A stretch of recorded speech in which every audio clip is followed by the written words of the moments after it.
Scientists may have just taken one of the biggest steps in human history. They might have discovered life on Mars. To truly grasp what this means, we need to travel back in time. But not just a billion years, let's go way further. Back to the birth of the planets themselves, over 4.5 billion years ago. Back then, Mars wasn't the barren, rusty world we know today. It had a thick atmosphere, mild temperatures, and flowing liquid water. Imagine a Martian beachfront. In fact, some scientists believe Mars could have been even more hospitable to life than Earth. Perhaps life did manage to emerge there. The story begins in the earliest days, the pre-Noachian period. Mars had just formed from dust and gas in the solar nebula, slowly building a dense core, a rocky mantle, and a thin crust. It was a violent time, with meteorites and debris crashing constantly. Despite the chaos, Mars had a thick atmosphere and oceans covering roughly a third of its surface. At first, the planet was molten and scorching hot, but over time, between 4.3 and 4.4 billion years ago, it cooled enough to sustain more stable conditions. Then came the Noachian period, about 4 billion years ago. This era was marked by heavy asteroid bombardments and frequent volcanic eruptions. Every explosion added gases and dust to the atmosphere, creating a thick, warm blanket around the planet. Clouds formed valleys, carved themselves into the crust, and rivers and lakes appeared, possibly even rain, though it might have been acidic. That acid rain may sound destructive, but it had a silver lining. As it dissolved rocks, it released essential minerals into the water, providing a chemical feast for any microscopic organisms trying to survive. For these tiny life forms, Mars could have been paradise.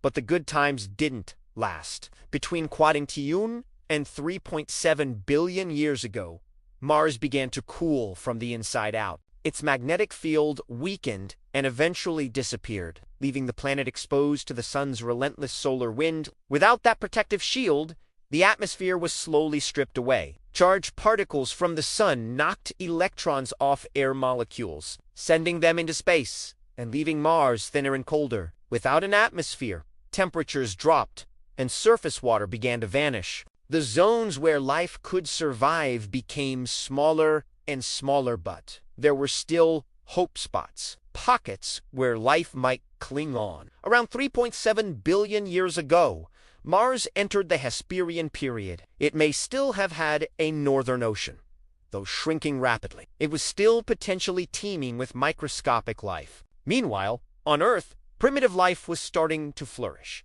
kicking off a chain reaction that would eventually lead to all the life we know today. Sometime during this era, something remarkable happened on Mars, something that left behind chemical clues of possible life. Scientists examining these signatures knew they were onto something extraordinary. Dr. Ed Gludus, a leading researcher, explains, "We haven't found living organisms on Mars, but we've discovered traces that could indicate life existed. Organic molecules, which we associate with biology on Earth, were present in these samples. This combination of minerals and organics is almost always a sign of past life." This groundbreaking work came from NASA's Perseverance rover, exploring the Jezero Crater, once a massive lake and river delta. It studied sedimentary rocks like clay and silt, ideal for preserving signs of microbial life. In some mudstone samples, scientists found iron-rich minerals called vivianite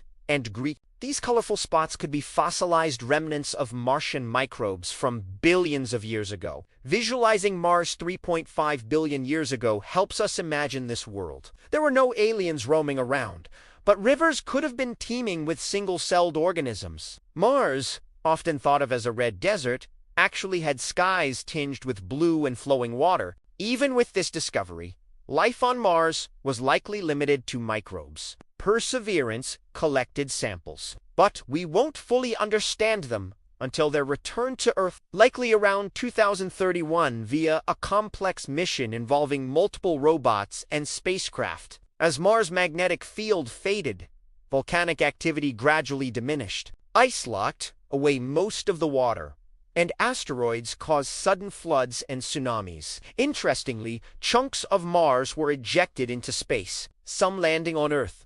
It's possible life on Earth could have originated from Martian microbes traveling on these meteorites. Fast forward to 1 billion years ago, the Amazonian period. Mars was becoming the cold, dry, lifeless world we see today. The atmosphere was thin, mostly carbon dioxide, with surface pressure only 1% of Earth's. Water could no longer exist on the surface, and temperatures averaged -60°C, -70. Sesto F. Volcanoes like Olympus Mons still erupted occasionally, briefly warming the surrounding terrain at 22 kilometers high. It's the tallest volcano in the solar system, 3 times the height of Everest and nearly the size of Arizona. Its geothermal activity could have created underground refuges where resilient microbes might survive away from the harsh surface. Since then, Mars has changed very little. Erosion, occasional lava flows, and strong winds shaping sand dunes have been the main forces sculpting its surface. Oceans are gone, but faint signs of past life, like the mineral spots in rocks, remain. The search for life is about to get even more challenging. Robotic missions are carefully sterilized to avoid contamination. But once humans set foot on Mars, distinguishing native life from Earth-borne microbes will be extremely difficult. Someday, you might visit Mars, build a base, grow your own food, and try to survive in this harsh environment, but that story is for another time.